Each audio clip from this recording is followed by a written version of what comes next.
பெரியவர்களே, தாய்மார்களே, ஜோதிட ஆர்வலர்களே, அனைவருக்கும் வணக்கம். உங்கள் முனைவர் PSR ராமகிருஷ்ணன் பேசுகிறேன். இப்பொழுது பள்ளி தேர்வுகள் தொடங்கிவிட்டன. +2 தேர்வுகள் நடந்து கொண்டிருக்கின்றது. அதே மாதிரி 10ஆம் வகுப்பு மாணவர்களுக்குண்டான தேர்வு நடக்கின்றது, துவங்குகின்றது. பட்டப்படிப்பு படிக்கும் மாணவர்களுக்கும் தேர்வு துவங்குகின்றது. ஏன்னா பொதுவாக கல்விக்கு அதிபதி சரஸ்வதி அப்படின்னு சொல்லுவோம், வித்யாதரன் சொல்லுவோம். ஹயக்ரீவர் வழிபாடு செஞ்சாலும் நல்ல உங்களுக்கு படிப்பு நல்லா வருங்கிறது ஒரு பொதுவான எல்லாருக்கும் உண்டான நம்பிக்கை. எல்லோரும் ஒவ்வொரு நட்சத்திரத்திலும் ஒவ்வொரு ராசியிலும் பிறந்திருக்கிறார்கள். ஆக இன்னைக்கு சொல்லக்கூடிய தொகுப்பு பள்ளி மாணவ மாணவியர்களுக்கு தேர்வின் போது வணங்க வேண்டிய தெய்வங்கள் என்னங்கிறத பத்தி சொல்றேன்.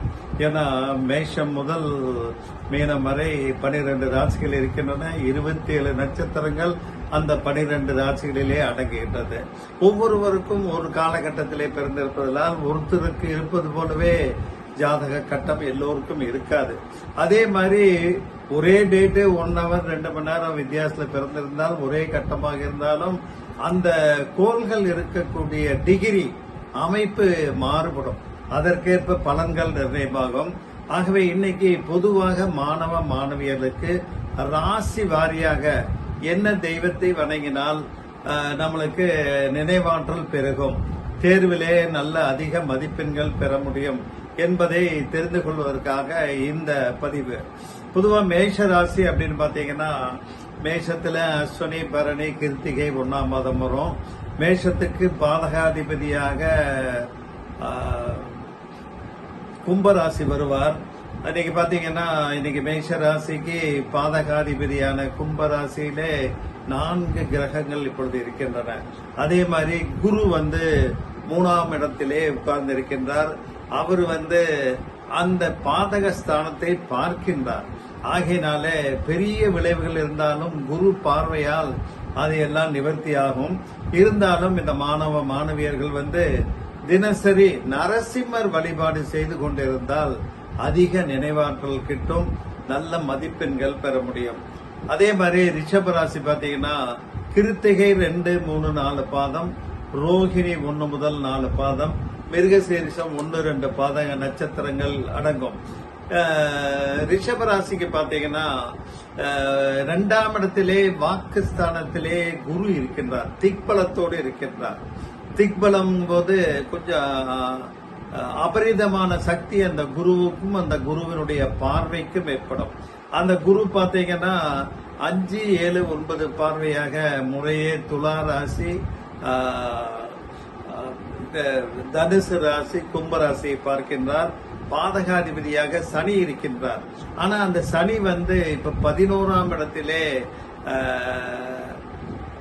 இருக்கின்றார், மீனராசியிலே இருக்கின்றார். மீனராசியிலே 11ஆம் இடத்தில் லாபாதிபதி ஸ்தானத்தில் இருப்பது ஒரு விசேஷம் ரிஷபராசிக்காரர்களுக்கு. இவங்க ஹயக்ரீவர் வழிபாடு செய்தால் நல்ல நினைவாற்றல் கிட்டும், மதிப்பெண்கள் அதிகமாக இருக்கும், பெற முடியும், பரீட்சையிலே நல்ல முறையிலே வெற்றி பெற முடியும். மிதுன ராசிக்காரருக்கு பாத்தீங்கன்னா, லக்னத்திலேயே குரு திக்பலம் பெற்று இருக்கின்றார். அதே போல மிதுன ராசிக்கு பாதகாதிபதி தனுசு ராசி ஆகிறார். அந்த தனுசு ராசியினுடைய அதிபதி திக்பலம் பெற்று லக்னத்திலேயே இருக்கின்றார். அதனால இவருக்கு உபயஸ்தானம், சரஸ்திர உபயஸ்தானமாகுது. 7ஆம் இடம் பாதகாதிபதியா இருக்கனால மகா சரஸ்வதி வழிபாடு தொடர்ந்து தினசரி செய்துட்டு இருந்தாங்க. சகலாகலாவல்லி மாலை, சரஸ்வதி ஸ்தோத்திரம் இதெல்லாம் படிச்சுட்டு வந்திருந்தாங்கனாலே நினைவாற்றல் பெருகும், தேர்விலே நல்ல மதிப்பெண்கள் பெற்று அமோக வெற்றி பெற முடியும். கடகராசிக்காரருக்கு பாத்தீங்கன்னா, அவங்களுக்கு 8ஆம் இடத்திலே கும்பராசியிலே 4 கோள்கள் வருகின்றார். கடகராசிக்கு சரலக்கணம், அவருக்கு பாதகாதிபதி ரிஷபராசி. அந்த ரிஷபராசிக்கு உண்டான அதிபதி சுக்கிரன் உச்சபலம் பெற்று மீனராசியிலே இருக்கின்றார். ஆகையினால கவலைப்பட வேண்டிய அவசியம் இல்லை. கடகராசிக்காருக்கு அந்த 4 கிரகங்கள் 8ல் இருக்கிறதுனால 8ஆம் வீட்டில் இருக்கிறதுனால சில சோதனைகள் வந்தாலும் அந்த 8ஆம் இடத்தை குரு பார்வையால் பார்க்கின்றார்.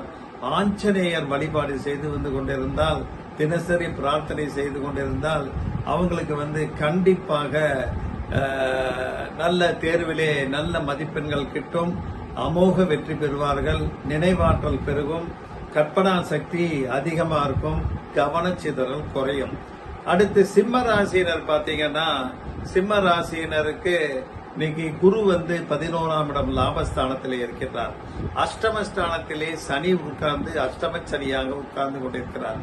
7ஆம் இடத்திலே 4 கோள்கள் சூரியன், புதன், செவ்வாய், ராகு ஆகியோர் பார்வையை பெற்று சிம்ம ராசியினர் பலமாக இருக்கின்றார்கள்.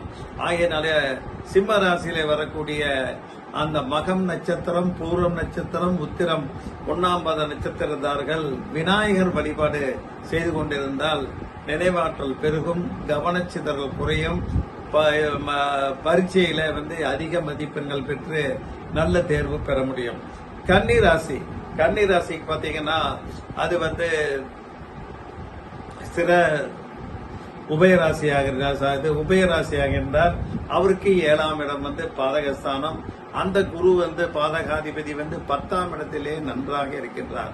அந்த குரு அதே போல இவங்களுக்கு கன்னி ராசிக்கர்களுக்கு சக்கரத்தாழ்வார் அல்லது சுதர்சன ஆழ்வார் வழிபாடு செய்து கொண்டிருந்தால் நினைவாற்றல் பெருகும், கவனச்சிதறல் குறையும், தேர்விலே அதிக மதிப்பெண்கள் பெறுவதற்கு வாய்ப்பு நன்றாக இருக்கும்.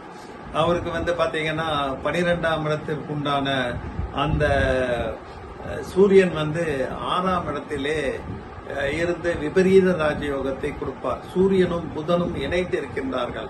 அதனால நினைவாற்றல் பெறுவதற்கு வாய்ப்புகள் நன்றாக இருக்கும். துலா ராசிக்காரருக்கு தட்சிணாமூர்த்தி வழிபாடு செய்யணும். துலா ராசிக்காரருக்கு பாத்தீங்கன்னா 9ஆம் இடத்திலே குரு அமர்ந்து கொண்டிருக்கின்றார். அவருக்கு பாத்தீங்கன்னா சரலக்னம், 11ஆம் இடம், லாபாதிபதி, இது பாதகாதிபதி அவருதான், லாபாதிபதி அவருதான். அந்த சூரியன் 5ஆம் இடத்திலே பஞ்சமஸ்தானத்திலே கும்பராசியிலே புதனோடு இருந்து கொண்டிருக்கின்றார். தட்சிணாமூர்த்தி வழிபாடு செய்தால் 9ஆம் இடத்தில் இருக்கக்கூடிய குருவினுடைய பார்வை அந்த கும்பராசியிலே விழுவதாலும் பரீட்சையிலே அமோக மதிப்பெண்கள் பெற இயலும். ஆகையினாலே தட்சிணாமூர்த்தி வழிபாடு துலா ராசிக்காரர் செய்ய வேண்டும். அடுத்து விருச்சிக ராசிக்காரர் பாத்தீங்கன்னா சொர்ணாகிருஷ்ண பைரவர் வழிபாடு செய்ய வேண்டும். இவங்களுக்கு பாத்தீங்கன்னா விருச்சிக ராசிக்காருக்கு 4ஆம் இடத்திலே 4 கோள்கள் வந்திருக்கின்றார், சுகஸ்தானம். அதே மாதிரி 5ஆம் இடம் பஞ்சமஸ்தானத்திலே சனியும் சுக்கிரனும் உட்கார்ந்திருக்கின்றார். குரு 8லே மறைந்திருக்கின்றார்.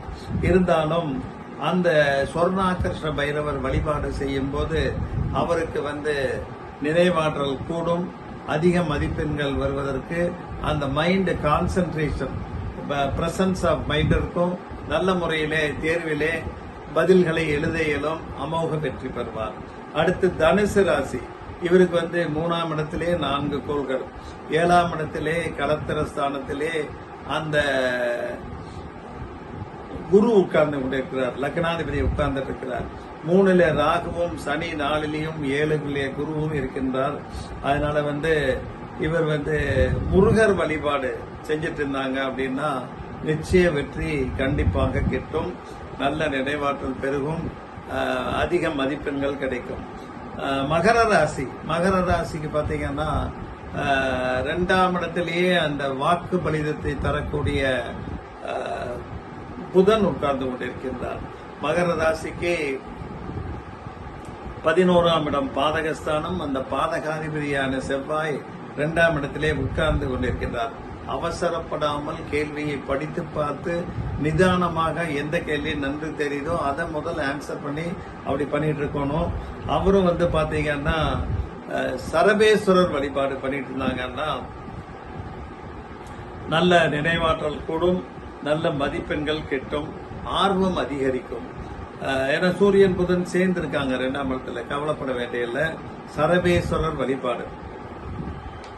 சரபேஸ்வரர் வழிபாடு பாத்தீங்கன்னா ஞாயிற்றுக்கிழமை அந்த சாயங்காலம் ராகு காலத்துல 4லிருந்து 6 மணிக்குள்ள சரபேஸ்வரர் வழிபாடு செய்வார்கள்.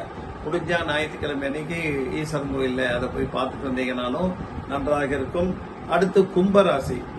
ராசியிலேயே 4 கோள்கள் உட்கார்ந்துருக்காங்க. 2ல சனியும் சுக்கிரனும் உட்கார்ந்து கொண்டிருக்கின்றார். துர்க்கை வழிபாடு, ஏன்னா துர்கா தேவி வழிபாடு பண்ணும்போது அவர்களுக்கு மடமடன்னு அந்த பதில்கள் வெளிவரும், எழுத முடியும், நல்ல நினைவாற்றலுக்கும் அதிக மதிப்பெண்கள் கிட்டும். அடுத்து மீனராசி. மீனராசிக்காரருக்கு பார்த்தீங்கன்னா அவங்களுக்கு லக்னத்திலேயே சுக்கிரனும் சனியும் உட்கார்ந்து கொண்டிருக்கின்றார்கள். சக்கரத்தாழ்வார் வழிபாடு, இல்லைன்னா சுதர்சன சக்கரத்தாழ்வார். பார்த்தீங்கன்னா பெருமாள் கோயிலெல்லாம் பார்த்தீங்கன்னா அந்த நெருந்தி மூலையில டேன் பண்ணும்போது பிரகாரம் வரும்போது வெளிப்பிரகாரத்துல முன்பக்கம் சக்கரத்தாழ்வார் இருப்பார், பின்னாலே யோக நரசிம்மராக இருப்பார். சில தனியார் கோயில் சக்கரத்தாழ்வார் கோயில்களே இருக்கின்றது. அந்த மாதிரி அந்த கோயிலையும் போய் நீங்க வழிபாடு பண்ணலாம். இல்லை படம்லாம் இந்த சின்ன சின்ன படம் எல்லா கடையிலையும் லேமினேட்டட் சைஸ் பாக்கெட் சைஸே போட்டு வச்சிருக்காங்க. அவர் ராசியிலுக்கு உண்டான அந்த தெய்வத்துடைய படத்தை, பாக்கெட் சைஸ் படத்தை நீங்க வாங்கி உங்க படிக்கக்கூடிய டேபிள் மேல வச்சுட்டு அதை பார்த்துட்டு படிக்கலாம். இல்ல பாக்கெட்லயே வச்சுட்டு இருந்தாலும் நினைவாற்றல் பெருகும், நல்ல பிரசன்டேஷன் நல்லா வரும், அதிக மதிப்பெண்கள் கிட்டும். ஆக ஒவ்வொரு ராசியினரும் அவர்களுக்கு உரிய அந்த தெய்வத்தை, உங்க இஷ்ட தெய்வம் குலதெய்வத்தோடு சேர்த்து இவரையும் வணங்கினால் பரீட்ச கஷ்டமே இருக்காது. எளிதாக அட்டன் பண்ணலாம், நல்ல பிரசன்ட் பண்ணலாம், நினைவாற்றல் அதிகரிக்கும், கவனச்சிதறல் குறையும், நல்ல மதிப்பெண்கள் பெற்று அமோக வெற்றி பெறலாம் என்று கூறி நிறைவு செய்கின்றேன். நன்றி, வணக்கம்.